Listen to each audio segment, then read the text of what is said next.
अस्सलाम वालेकुम दोस्तों, कैसे हो? मुझे उम्मीद है कि आप सभी हो गई न्यू अपडेट के साथ मैं आपके सामने फिर हाजिर हो चुके हैं। अगर आप कुवैत में रहते हैं, कुवैत की खबरों से हमेशा के लिए अपडेट रहना चाहते हैं तो ये वीडियो आप शुरू से लेकर आखिर तक देखते रहिए। इस वीडियो के अंदर मैं आपको काफ़ी ज़्यादा इंपॉर्टेंट या इन्फॉर्मेशन देने वाला हूँ और आप लोगों को बताने वाला हूँ एक दो बड़ी खबरें, जो कि अगर आप किसी भी तरीके से ट्रांजैक्शन करना चाहते हैं, चाहे इंटरनेट बैंकिंग करें या फिर किसी भी तरीके से कहीं से भी पैसा वगैरह ट्रांसफ़र करना चाहते हैं, तो आपके लिए बड़ी खबर आ रही है निकल के। तो ये एक जानकारी आपके लिए ज़रूरी है अगर आप खुद से पेमेंट वगैरह भेजना चाहते हैं, घर पे कुछ भी करना चाहते हैं। तो जो इलीगल लोगों के हवाले से हम बात करेंगे। मेरे तरीके वीडियो शुरू करते हैं, लेकिन उससे पहले मैं आपको बताना चाहूँगा, चैनल हमारा पहली बार देख रहे हैं, चैनल को ज़रूर सब्सक्राइब करें और साथ ही साथ बेल आइकन ज़रूर प्रेस कर दें, ताकि हमेशा आपको इसी तरीके से कुवैत के बारे में जानकारी टाइम टू टाइम मिलते रहे। तो सबसे पहले हम बात कर लेते हैं यहाँ पे जो आ रही है सेल। बड़ी खबर ये है, अगर आप किसी भी तरीके से कोई भी ट्रांजैक्शन करना चाहते हैं अपना, और आप भी घर पे पेमेंट वगैरह भेजना चाहते हैं, तो आपकी जो है एक पेमेंट अगर 2 बार में भेजना चाहते हैं, एक महीने में किसी भी तरीके से कोई भी ट्रांजैक्शन वगैरह करते हैं,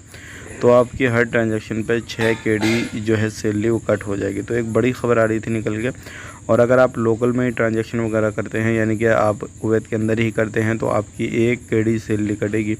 और आप इंटरनेशनल लेवल पर करते हैं तो 6 KD आपकी सैलरी जो है वो कट होएगी। अभी इसमें यहाँ पे कोई भी लिमिट ये नहीं बताई गई है कि आपकी सैलरी इतनी हो। बहुत सारे लोग नीचे कमेंट करेंगे, भाई हमारी सैलरी इतनी है या इतनी है, तो क्या हमें भी पेमेंट करना पड़ेगा, ये सारी चीज़ें करनी पड़ेंगी। तो देखिए, यहाँ पे फाइनली इस चीज़ के बारे में कोई भी अपडेट नहीं आया।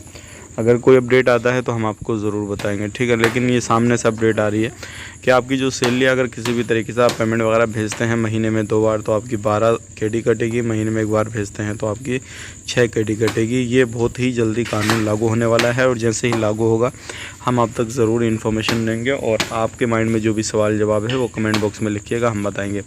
अब बात कर लेते हैं यहाँ पे जो भी लोग मेडिकल वगैरह कराते हैं शेख एरिया में, काफ़ी ज़्यादा भीड़ भड़का हो रही है। लेकिन एक दिन के अंदर 2000 से ज़्यादा लोग मेडिकल टेस्ट वगैरह करा रहे हैं, लेकिन फिर भी भीड़ काबू में नहीं आ रही है। तो उस चीज़ का भी आपको थोड़ा ध्यान देना है। अब यहाँ पे बात कर लेते हैं जो इलीगल लोग हैं, तो उनको परेशानी वगैरह काफ़ी ज़्यादा आ रही है। तो ध्यान रखिएगा, यहाँ पे परेशानी तो आनी ज़रूरी है जो इलीगल हैं, क्योंकि ख़ुद को लीगल करें और ख़ुद से डॉक्यूमेंट वगैरह कंप्लीट करें। मिलेंगे इस नेक्स्ट वीडियो में। वीडियो अच्छा लगा लाइक करें, शेयर करें। आप अपना ख्याल रखें, अपनी फैमिली वालों का ख्याल रखें। Take care, bye bye.